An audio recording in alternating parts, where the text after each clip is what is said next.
Durante a coletiva técnica sobre a pandemia, o ministro da Saúde, Henrique Mandetta, rebateu acusações de que o governo Bolsonaro teria tido uma resposta lenta no início da pandemia. Mandetta esclareceu que as respostas dos países foram organizadas a partir dos dados fornecidos pela China, país de origem da pandemia. Mandetta afirmou que o mundo ainda terá que discutir o que ocorreu, pois, com melhores informações, muitas vidas poderiam ter sido poupadas. Isso ainda vai ter que ser muito bem explicado, disse Mandetta. Segundo o ministro, a partir dos dados fornecidos pela China, o mundo se preparou para um vírus pesado que seria controlável facilmente com higiene e alguns possíveis bloqueios pontuais. Entretanto, ao chegar ao mundo ocidental, o vírus se revelou completamente diferente, derrubando os sistemas de saúde de diversos países. Segundo Mandetta, após a observação do impacto nos países ocidentais, o Brasil passou a se preparar para um grande impacto no sistema de saúde e segue tentando ganhar tempo para se preparar. Assista. Agora, o que é importante disso daí? É possível que nós tenhamos tido casos de pessoas com coronavírus aqui em janeiro, em dezembro? É possível. É possível que possamos ter tido até antes. A China fez uma maneira de notificar essa doença muito estranha, muito atípica. O mundo ainda vai sentar isso numa grande... Isso ainda vai ter que ser muito melhor explicado, porque talvez se tivéssemos tido melhores informações, muitas vidas poderiam ter sido salvas. Os primeiros casos de morte de origem desconhecida lá na cidade de Wuhan são de 8 de dezembro.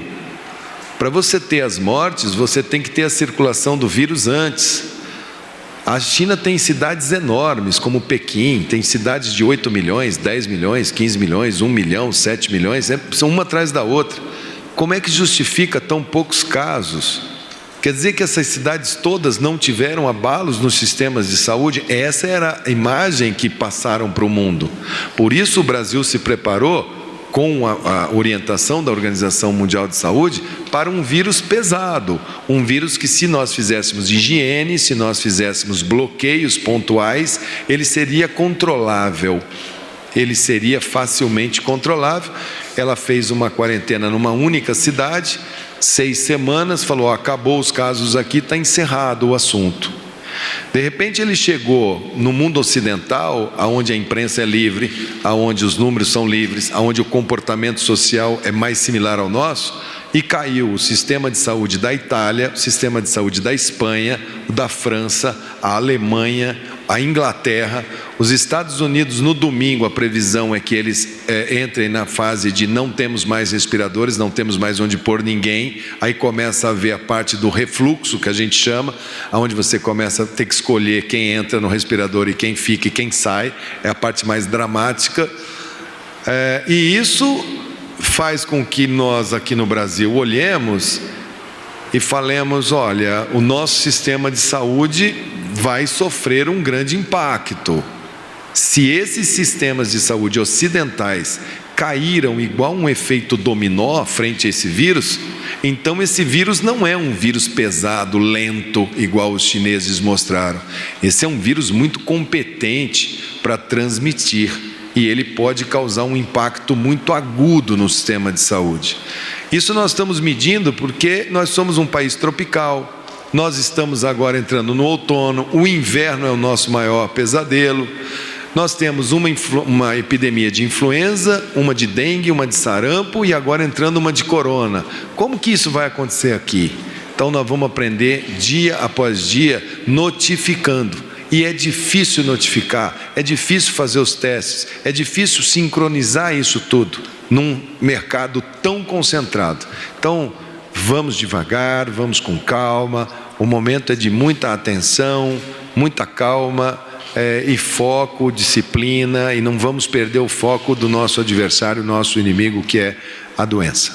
O programa passa de 98 bilhões de reais. Só esse programa de auxílio aos informais, que foi a primeira preocupação do presidente e depois foi estendido também a outras áreas, só esse programa excede todo o valor de gastos discricionários desse ano. Ou seja, todas as despesas que todos os ministérios teriam esse ano, que estava em torno de 95 bilhões de reais, apenas esse programa já excede esse valor previsto. Isso para dar uma ideia da magnitude da ameaça que avançou sobre a saúde do povo brasileiro. Então, o presidente Bolsonaro, desde o início, nos pediu que formulássemos programas que defendessem a saúde e o emprego dos brasileiros. Esse é um programa especificamente de defesa da vida e da saúde dos brasileiros. Então, se aproxima de 100 bilhões de reais. O total já mobilizado por nós passa de 3,4% do PIB, ou seja, o déficit primário já atinge 6% do PIB. O déficit estrutural, por um lado, estava em 2,6% do PIB, com a queda da arrecadação, e por outro lado, nós já avançamos 3,4% do PIB em medidas emergenciais, fazendo um total de 6% do PIB de déficit primário, o que reflete a magnitude do esforço do governo do presidente Bolsonaro para combater essas duas ondas que avançam sobre o povo brasileiro. A primeira onda, a da saúde, que o Mandetta tem advertido, e a segunda onda, a da economia, a ameaça de depressão, de recessão, que pode chegar a uma depressão, que é o alerta que o presidente já tem dado. O presidente tem dito: vamos preservar as vidas, vamos defender a saúde do povo brasileiro, mas vamos olhar também a segunda onda que vem lá na frente, que depende da nossa reação, que é essa onda de queda da atividade econômica. Então, logo que iniciou-se a crise, nós recorremos a medidas emergenciais, primeiro as infraconstitucionais, depois avançamos para as constitucionais, e essa última medida, que foi inclusive objeto de um debate muito grande, né, se era necessário uma PEC ou não, nós tínhamos duas alas no Ministério da Economia, duas alas, cada uma muito ciosa dos seus deveres, são recursos públicos, né? Nós devemos uma prestação de conta e completa transparência sobre isso, então é muito importante que fique claro. Quando o ministro Alexandre Moraes, pelo Supremo, numa decisão monocrática, diz: podem avançar nos gastos, isso aconteceu no fim de semana. Na segunda-feira, nossa ala jurídica, completamente alinhada com o ministro Alexandre Moraes, disse: vamos avançar. Mas a ala econômica, que estava trabalhando há semanas com o presidente da Câmara, numa PEC emergencial, numa PEC de guerra, a equipe econômica estava trabalhando há semanas com o presidente da Câmara. Então, essa ala da economia disse: olha, nós precisamos também respeitar a regra de ouro.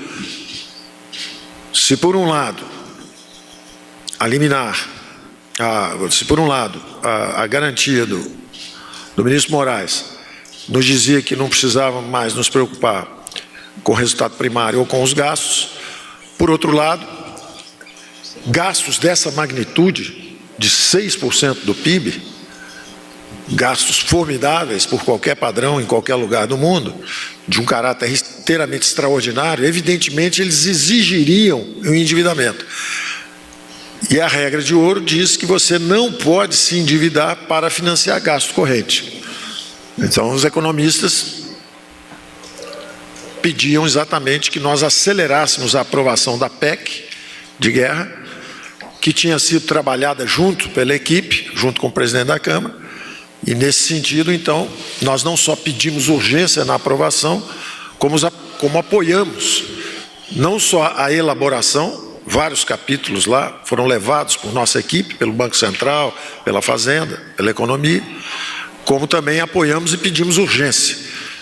Nunca com nenhuma intuição de criar conflito entre poderes, muito ao contrário, temos uma história já de colaboração e gostaríamos que assim fosse, principalmente face a esse enorme desafio da saúde brasileira. Não é hora para busca de protagonismo, para oportunismo político, é hora de união exatamente para superarmos esses desafios. Então eu passaria a palavra agora ao nosso ministro Onyx, porque é a cidadania que cuida da implementação do programa, da abrangência do programa. Quando nós começamos com a preocupação principalmente em 38 milhões de informais.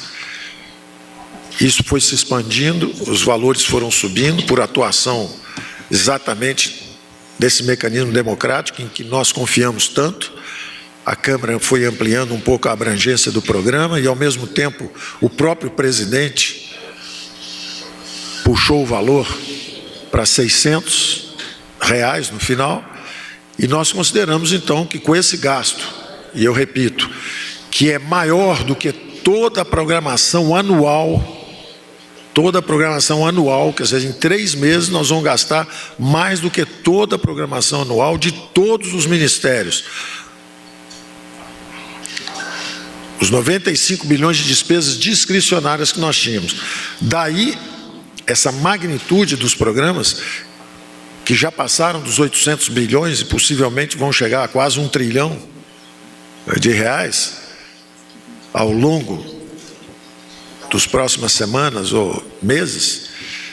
É por isso que nós precisamos não só dessa blindagem jurídica, mas também dessa blindagem legislativa, e que nós estamos muito seguros.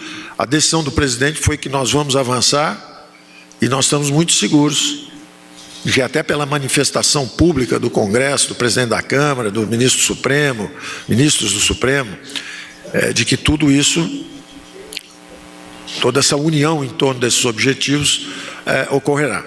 Então, o ministro Onyx vai falar um pouco da abrangência, do alcance do programa, e o presidente da Caixa Econômica Federal, que brilhantemente desempenhou a execução daquela medida nossa do FGTS, né, que trouxe o salário aniversário para milhões de trabalhadores brasileiros. Essa capacidade de execução da Caixa Econômica Federal, sob o comando do nosso Pedro Guimarães. Ele vai então também explicar o planejamento, estamos fazendo de execução, e deixar claro também um ponto aqui: não são 1 ou 2 dias de atraso ou de antecipação. Isso é muito importante, deixar o povo brasileiro muito consciente disso. Desde que nós começamos a formular o programa,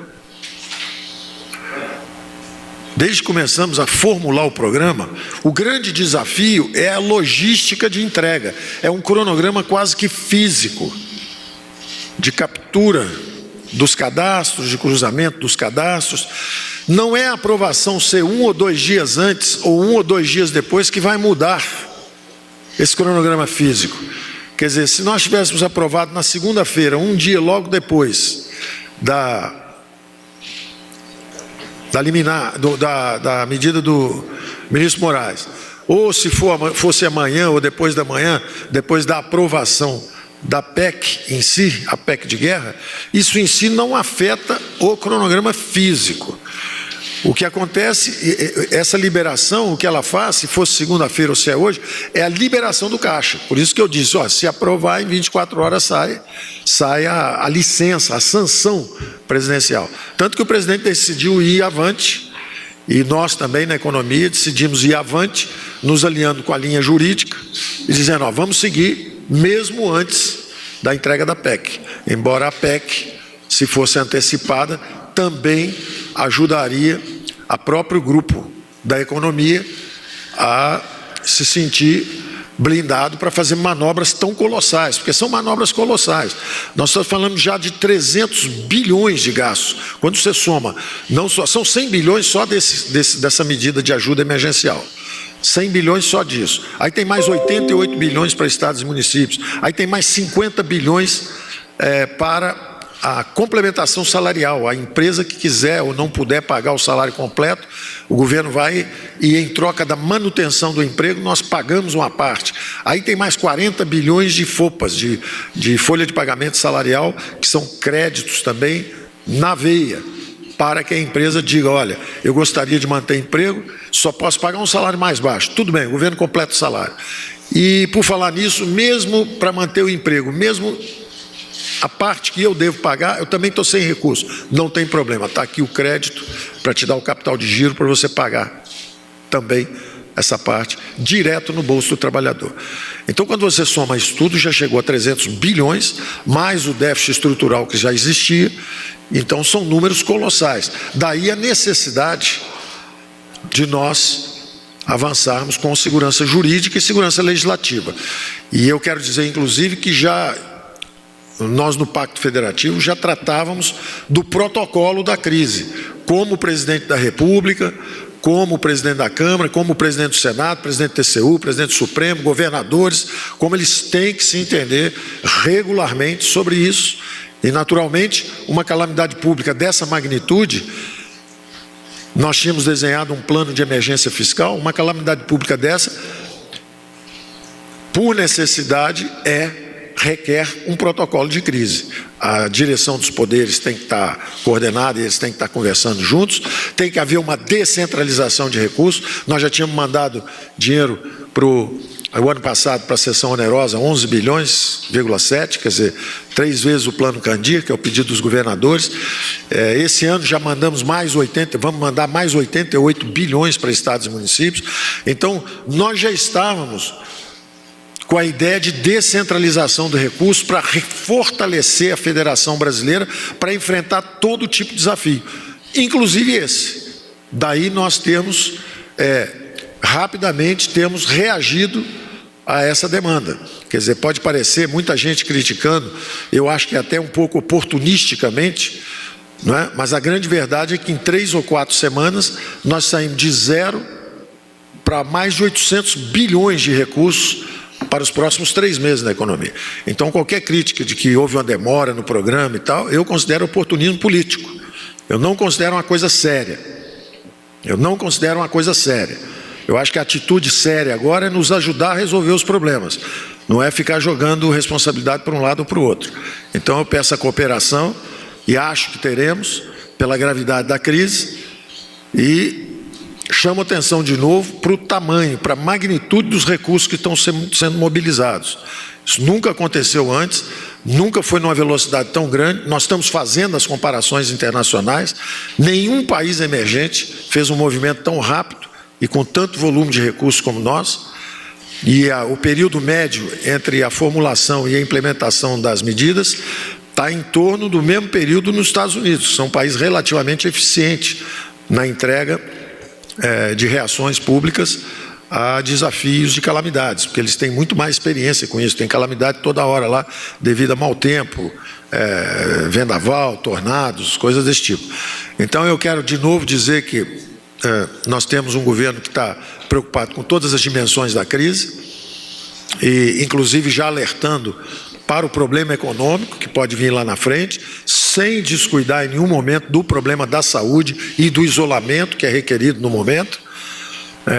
E queremos dizer que o volume de recursos é formidável, nunca houve uma mobilização tão rápida de tantos recursos, e que nós estamos preparados para continuar atendendo emergências. E pedimos que haja sempre, evidentemente, essa atitude de cooperação que tem havido, tanto da mídia quanto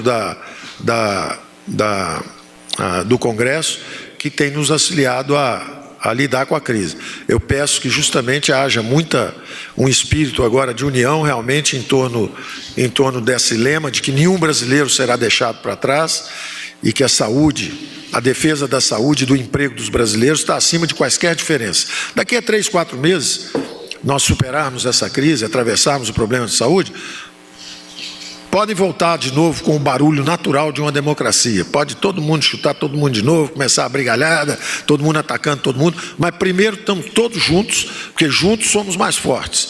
Todos juntos para resolver o problema da defesa da saúde brasileira. Ali na frente a gente volta a brigar de novo, porque democracia é barulhenta, tem sempre briga mesmo, com isso nós estamos acostumados. Mas eu acho que nesse momento de ameaça da saúde do povo brasileiro, não é o momento para tentar explorar politicamente quaisquer problemas que tenhamos. Obrigado, Onix, por favor. Se você apoia Jair Bolsonaro, curta este vídeo. Manifeste a sua opinião e compartilhe para que a vontade do povo brasileiro seja conhecida. Inscreva-se no canal para ter acesso gratuito ao nosso conteúdo. Uma produção Folha Política.